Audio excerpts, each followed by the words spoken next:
और मिजोरम के लोगों के लिए एक बड़ी खुशखबरी है। मिजोरम को जल्द ही रेल कनेक्टिविटी मिलने जा रही है। मिजोरम जो अब तक देश के नक्शे पर थोड़ी दूर की कहानी लगता था, अब रेल कनेक्टिविटी के साथ अपनी नई पहचान लिखने जा रहा है। ये एक रेल प्रोजेक्ट की कहानी नहीं, बल्कि मिजोरम के लोगों के जीवन में आने वाले बदलाव की आहट है। वो बदलाव जो उनके सपनों को अब नई रफ्तार देगा।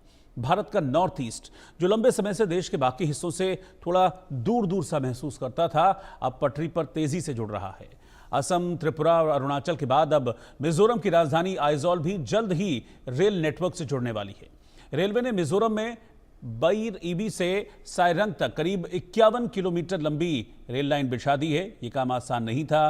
पहाड़ी रास्ते, भारी बारिश और जमीन खिसकने जैसी दिक्कतों के बीच इंजीनियर्स ने यह सपना साकार कर दिखाया है। जल्द ही प्रधानमंत्री नरेंद्र मोदी इस ऐतिहासिक रेल परियोजना का उद्घाटन करने वाले हैं। मिजोरम से देखिए हमारे सहयोगी मनोहर केसरी की ये एक्सक्लूसिव रिपोर्ट। अभी हम मौजूद हैं मिजोरम के सबसे लंबे रेल ब्रिज पर और इसका एक सामरिक महत्व भी है।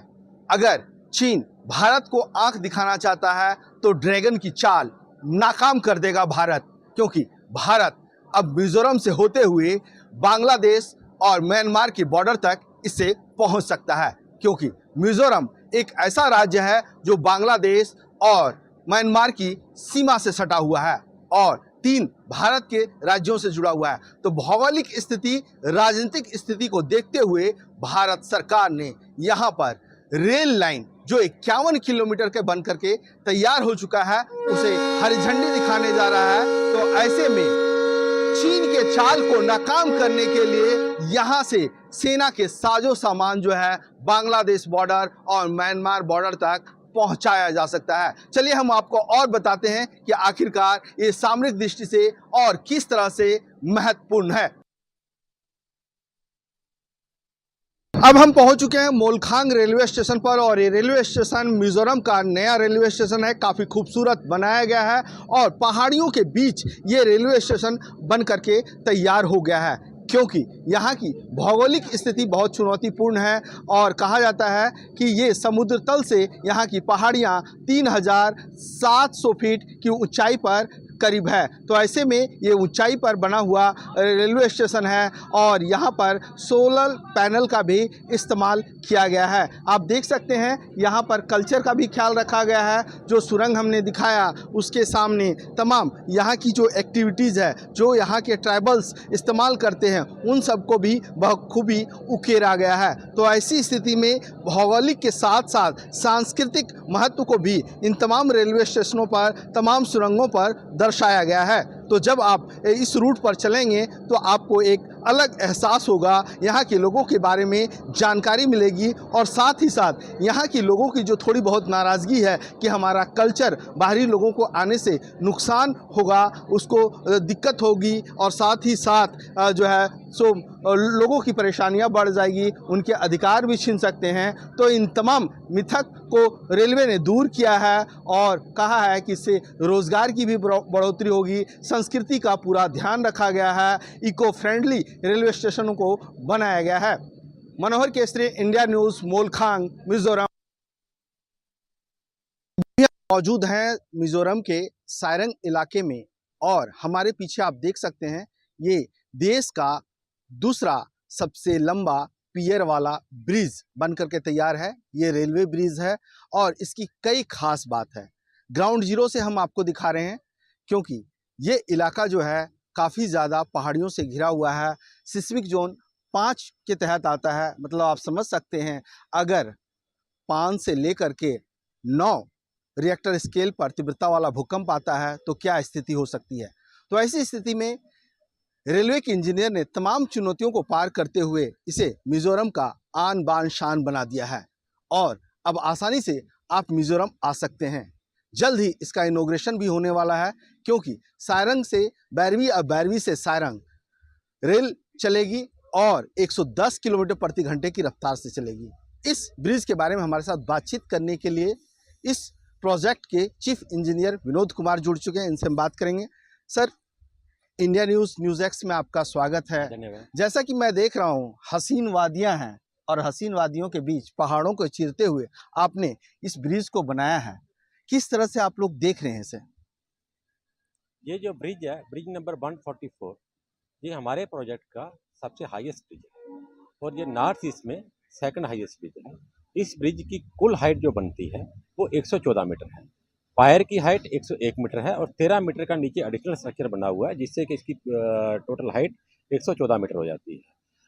ये ब्रिज एक डीप गॉर्ज में बना हुआ है। जो गॉर्ज जो है उसकी जो गहराई है तकरीबन 135 से 140 मीटर की है और उसमें जो काम करना, हमारी जो गॉर्ज की स्लोप है वो आप देख रहे होंगे कि तकरीबन जो है 70 से 80 डिग्री की स्लोप में है और स्लोप में जब आप काम करते हैं वहाँ पर आपको पायर की फाउंडेशन लोकेशन तक पहुँचना, उनके लिए रास्ता बनाना, उन वहाँ पे एक हैवी मशीनरी को लेके जाना और वहाँ पे काम करना, ये अपने आप में काफ़ी चैलेंजिंग हो जाता है। और इस ब्रिज की जो है टोपोग्राफी को देखते हुए इसमें 3 अलग अलग टाइप के गर्डर यूज किए गए हैं। जैसे कि इसमें टोटल 6 गर्डर्स हैं। 6 गर्डर में 2 हमारे 31.9 मीटर के 2 गर्डर हैं, 47.24 के 2 गर्डर हैं और 103.5 मीटर के 2 गर्डर हैं। टोटल 6 गर्डर हैं। मैं रोकना चाहूँगा कुछ सेकंड के लिए। जैसा कि विनोद कुमार हमें बता रहे हैं कि जो इंजीनियरिंग का इस्तेमाल किया गया है, क्योंकि ये कई रेलवे के उस तरह के वर्ल्ड क्लास के प्रोजेक्ट्स को इन्होंने कंप्लीट किया है। अगर हम देखें जम्मू कश्मीर रूट पर जो प्रोजेक्ट बनिहाल काजीकुंड वाला था, सुरंग इन्होंने ही बनाया है। और जैसा कि ये पियर की बात कर रहे थे, गडर की बात कर रहे थे, इनसे हम एक बार और जानना चाहेंगे। सर ये बताएंगे, जिस गडर की आप बात कर रहे हैं, जिस पियर की आप बात कर रहे हैं, ये वही वाला है? ये सामने जो दिखाई दे रहा है पियर P4, ये वही वाला पायर है। क्या चैलेंजेस फेस करने पड़े, क्योंकि टोपोग्राफी, जोग्राफी इस एरिया का और ये पहाड़ का जो टेरेन है काफ़ी टफ टेरेन भी माना जाता है? ये बहुत ज़्यादा टफ टेरेन है। यहाँ पर काम करने के लिए हमें जैसे 140 मीटर नीचे डीप गॉर्ज में जाके काम करना पड़ा। जितने भी पायर्स बने हुए हैं काफ़ी स्टीप स्लोप के ऊपर बने हुए हैं और वहाँ पे स्लोप के ऊपर काम करना, वहाँ मशीनरी पहुँचाना हमारे लिए काफ़ी डिफिकल्ट रहा। उसके बाद में जो सबसे हमारा टॉलेस्ट पियर है वो एक स्ट्रीम के बिल्कुल उसके बीच में लोकेटेड है और उसमें काम करने के लिए सबसे पहले क्या है कि हमें वाटर को डाइवर्ट करना पड़ा। डाइवर्ट करके उसमें एक लिमिटेड वर्किंग स्पेस होता है। आपने जम्मू कश्मीर से श्रीनगर तक जो ट्रेन चला दी है, तो ऐसी स्थिति में वहाँ और यहाँ दोनों में क्या अंतर आपने पाया? यूएसपीएल प्रोजेक्ट वो एक यूनिक टाइप का प्रोजेक्ट है। उस प्रोजेक्ट में जो हमारे टनल्स जो बने हुए हैं उनकी लेंथ काफ़ी ज़्यादा है। मेरे ख्याल में 13.5 किलोमीटर तक जो है हमारी मैक्सिमम टनल की लेंथ है वहाँ पर। और वहाँ पे नंबर ऑफ़ ब्रिजेस हमारे प्रोजेक्ट में टोटल ये 51.38 किलोमीटर इसकी लेंथ है और इसमें 51.38 किलोमीटर में 153 नंबर ऑफ़ ब्रिजेस हैं। वहाँ पर जो है ब्रिजेस के नंबर इतने ज़्यादा नहीं हैं, वहाँ पर टनल जो है उनकी लंबाई ज़्यादा है। अगर कंस्ट्रक्शन पॉइंट ऑफ व्यू से देखें तो इस प्रोजेक्ट में डिफ़िकल्टीज हमारी काफ़ी ज़्यादा रही, क्योंकि उसका रीज़न ये रहा है कि from logistic point of view ये हमारा एक रिमोट स्टेट आ जाता है और इसमें मटेरियल अवेलेबिलिटी, जैसे कि हमारा गिट्टी हो गया, बालू हो गया, वो हमारा यहाँ पर कुछ नहीं मिलता है। वो हमें जो एडजॉइनिंग स्टेट्स हैं जैसे असम हो गया, वेस्ट बंगाल हो गया, झारखंड हो गया, वहाँ से लेके आना पड़ता है। दूसरा क्या है कि यहाँ का जो वर्किंग सीजन होता है जो एक साल में 4 से 5 महीने का होता है। नॉर्मली मार्च में हमारा यहाँ पे बारिश शुरू हो जाता है जो कि नवंबर तक हमारा एक्सटेंड करता है। तो उसकी वजह से ये बारिश के सीजन में, क्योंकि हिली एरिया है, कच्चे पहाड़ हैं, मिट्टी वाले पहाड़ हैं, उसमें रोड जो होते हैं स्लिपरी हो जाते हैं, व्हीकल मूवमेंट में परेशानी होती है, आदमियों के मूवमेंट में परेशानी होती है। तो ये मानसून वाले सीजन में यहाँ पर काम करने में थोड़ा सा काफ़ी परेशानी होती है, जिसकी वजह से जो हमें 4 से 5 महीने में मैक्सिमम काम यहाँ पर करना पड़ता है। तीसरा यहाँ पे लेबर की अवेलेबिलिटी, क्योंकि रिमोट स्टेट होने की वजह से यहाँ पे स्किल्ड और अनस्किल्ड दोनों टाइप की लेबर की कमी है इस स्टेट पे। तो बाहर से जो लेबर यहाँ पर आती है, रिमोट स्टेट होने की वजह से यहाँ पे लेबर रिटेन करना बड़ा मुश्किल हो जाता है, क्योंकि यहाँ पर नेटवर्क के काफ़ी इश्यूज हैं। हमारा जो प्रोजेक्ट है काफ़ी डीप फॉरेस्ट के अंदर में, कहीं कहीं हमारे प्रोजेक्ट की जो अलाइनमेंट है हाईवे से अराउंड 17 to 18 किलोमीटर हमारे अंदर से पास हो रही है, जिसकी वजह से जो है नेटवर्क के इशूज रहते हैं। और इस सिचुएशन में क्लाइमेटिक कंडीशंस भी काफ़ी हार्श हो जाती हैं। जो हमारा वर्किंग सीजन रहता है 4 महीने का, उसमें हमारा पीक विंटर का सीजन रहता है और उसमें जो बारिश वाला सीजन रहता है उसमें या तो बारिश होती है या ह्यूमिडिटी बहुत ज़्यादा रहती है। इन क्लाइमेटिक कंडीशन की वजह से लेबर यहाँ पे ज़्यादातर जो है रुकना नहीं चाहता है। उसके बावजूद भी जो है इन सब चैलेंजेस के बावजूद हमने इस प्रोजेक्ट को 11 साल में कंप्लीट किया है।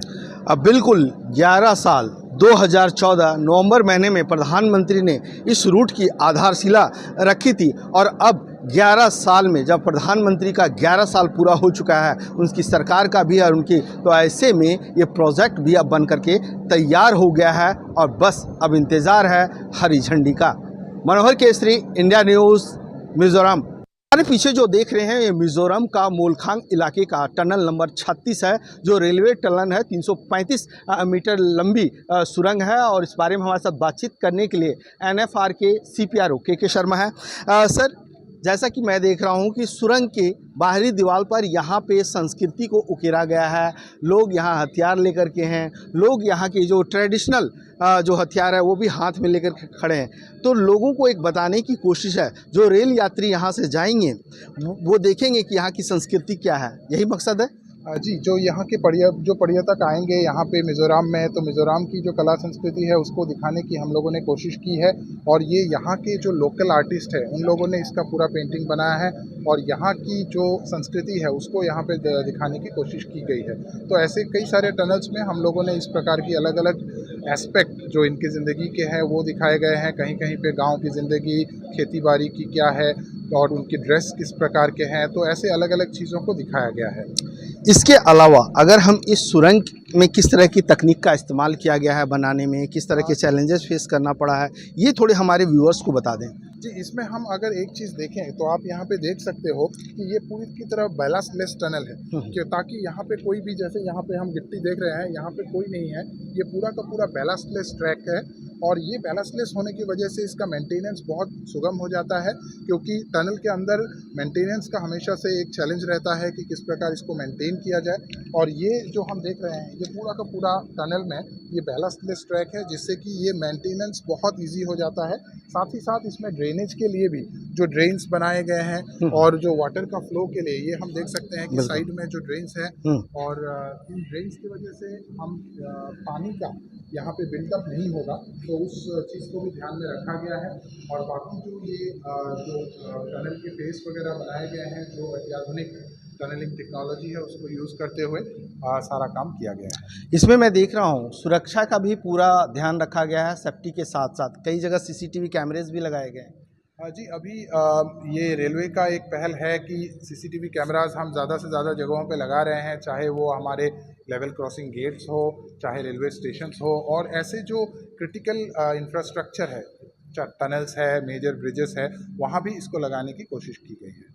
क्योंकि ये एरिया जो है एक तरह से टेररिस्ट कहें या एक्सट्रीमिस्ट कहें, उनसे अफेक्टेड रहा है और अभी भी एग्रेसिवली अफेक्टेड है भी। जी, मिज़ोरम में अभी टेररिस्ट का कोई समस्या इस प्रकार का नहीं है, और जो पहले मतलब किसी ज़माने में हुआ करता था, लेकिन अभी मिज़ोरम काफ़ी पीसफुल स्टेट है और हम आशा करते हैं कि आगे भी ये पीसफुल रहेगा।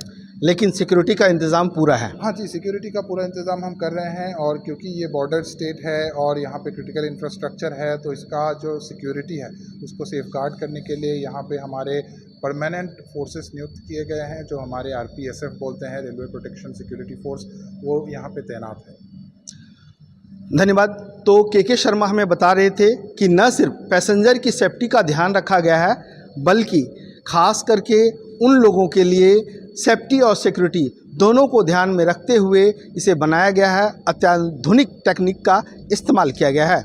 मनोहर केसरी, इंडिया न्यूज़, मोलखांग, मिजोरम। अभी हम सायरंग से बैरवी की ओर चल रहे हैं और हमारे